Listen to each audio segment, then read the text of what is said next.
السلام عليكم ورحمة الله وبركاته. اهلا بيكم في اكلة ووصفة سهلة. عاملين ايه؟ يا رب دايما تكونوا بخير وسعادة. هعمل معاكم النهاردة الفراخ المشوية بطريقة حلوة قوي. هنحشيها وهنسويها في الطاجن بطريقة حلوة جدا، اسهل واجمل بكتير من اي طريقة تانية. وهقولك ازاي تحشي الفرخة الكبيرة وتطلع برضو مستوية معانا، مش لازم كل الحشو يبقى فراخ صغيرة. يلا معايا نشوف هنعملها ازاي. يلا بينا نسمي الله ونبدأ على طول.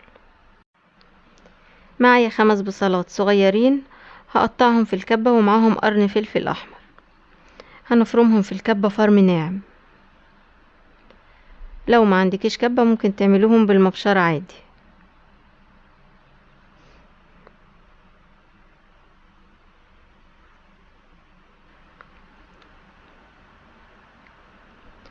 بعد ما فرمناهم هفضيهم بقى في الطبق هنا، وهاخد منهم معلقتين كبار كده اخليهم على جنب.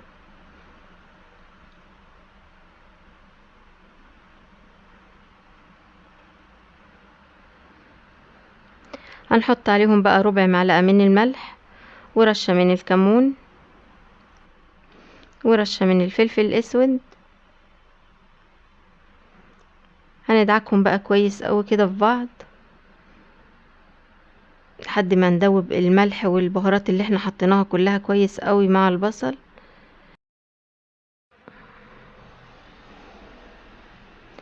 بعد كده هنجيب الفرخة وهنتبلها بالكلام ده كله. هنحط التتبيلة دي طبعا في قلبها كده من جوه، هنتبلها كويس قوي. الفرخة دي وزنها 2 كيلو.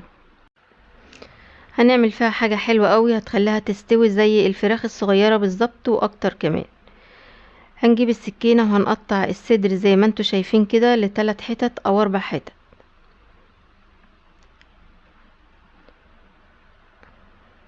انا قطعت فيه التقطيعة تبقى داخلة لجوه كويس قوي كده علشان يستوي معانا بسرعة. انا هنا عملت فيها 3 فتحات. هنحشيهم بقى بالبصل زي ما انتوا شايفين. طبعا الطريقة دي بتخلي الفراخ مهما كانت كبيرة هتستوي معاكي بسرعة زي الفراخ الصغيرة بالظبط، مش هتاخد معاك وقت خالص في السوا.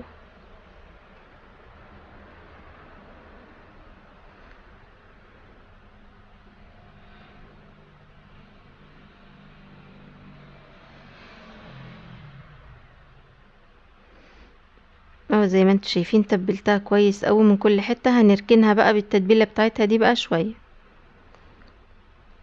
على ما تتبل بقى كده براحتها. هنروح بقى نعمل الرز اللي هنحشي بيها. جبت حلة وحطيت فيها معلقة من الزبدة وشوية من الزيت وسيحتهم، ونزلت عليهم بباقية البصل اللي فرمته. بعد كده هحط عليه شوية من الملح، شوية من الفلفل الاسود، شوية من الكمون، شوية من البابريكا، وربع معلقة من ال7 بهارات. هنحط واحدة كده من الليمون المجفف وعود من القرفة. هنشوح بقى الكلام ده كله مع بعض كويس لحد ما البصل يبتدي يدبل. خلاص اول ما اشوح البصل ويبدأ يدبل معايا هنزل عليه بمج الا ربع من الرز. ده انا معايراه مج الا ربع. بعد ما غسلته تحسي ان الرز زاد كده وملى المج، لكن في الاساس انا عايرته مج الا ربع. هشوح الرز مع البصل كويس اوي الاول. بعد كده هنزل عليه برضو بمج الا ربع من المية، او زي ما انتوا شايفين مج الا ربع. هقلبهم بقى مع بعض كويس.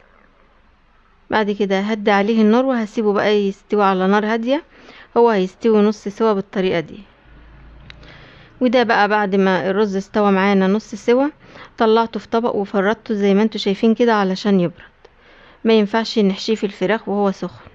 بعد كده هجيب الطاجن بتاعه وهحط فيه بصلتين 3 متقطعين شرايح زي ما انتوا شايفين كده. هحط عليه شوية من الملح، شوية من الكمون، شوية من الفلفل الاسود، شوية من الكزبرة الناعمة. وهندعك بقى الكلام ده كله مع البصل. ندعكه كويس قوي بايدينا لحد ما نفككه من بعض زي ما انتوا شايفين كده. بعد كده هكون برضو مقطعة طماطمتين 3 كبار وهحطهم على وش البصل بالطريقة اللي انتوا شايفينها دي. طبعا الكلام ده كله هو اللي هيسوي معانا الفراخ ويخليها طالعة طعمها تحفة بجد. طعمها بيبقى رهيب حكاية. بعد كده هنقطع بقى قرنين من الفلفل الاخضر وهنحطهم برضو على وش البصل والطماطم بالطريقة دي. هنجيب بقى الفرخة بتاعتنا، كانت خدت وقتها الكفاية قوي واتبلت كويس قوي، والرز بتاعنا برد. هنبتدي بقى نحشيها.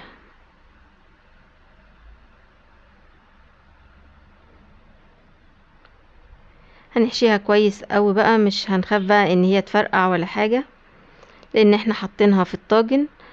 مهما الرز زاد فيها هيبقى في قلب الطاجن، مش هيبهدل ولا هنرميه ولا حاجة.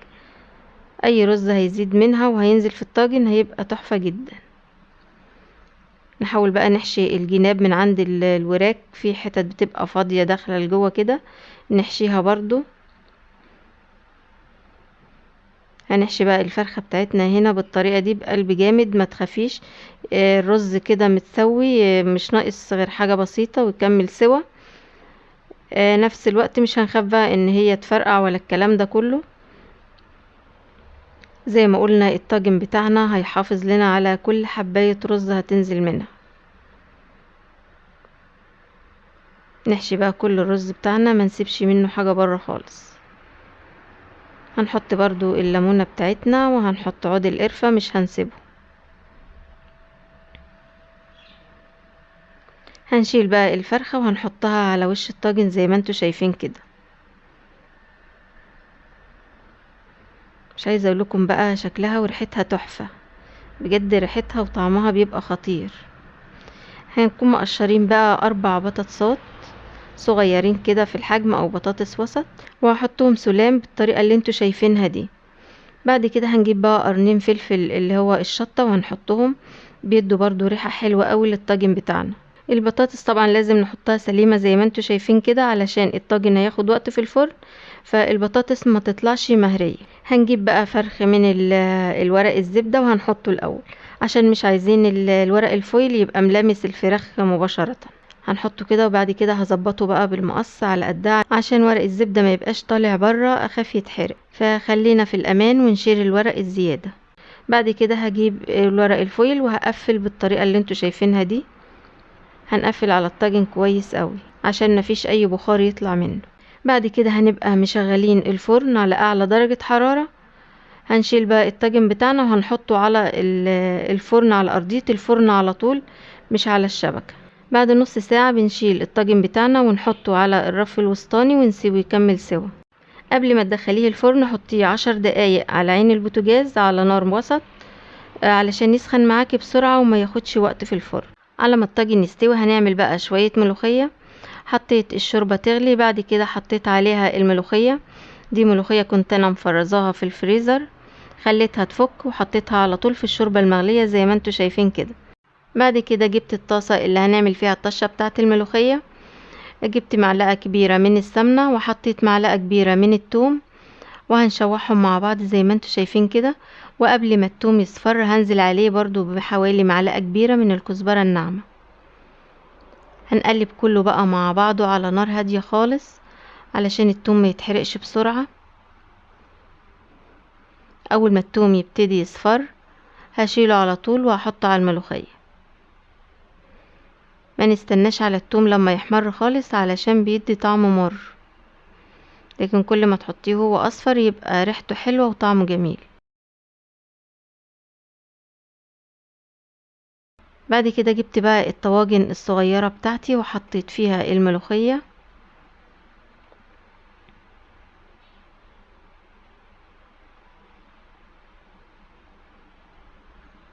وده الطاجن بعد ما طلع من الفرن زي ما انتوا شايفين.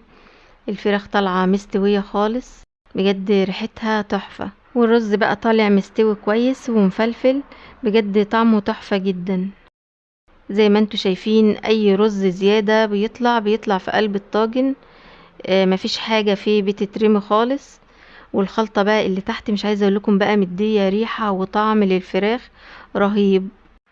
زي ما انتوا شايفين التفتيح اللي اتعمل في صدر الفرخة خلاها استوت كويس قوي، خدت نفس الوقت اللي الفراخ الصغيرة بتاخده.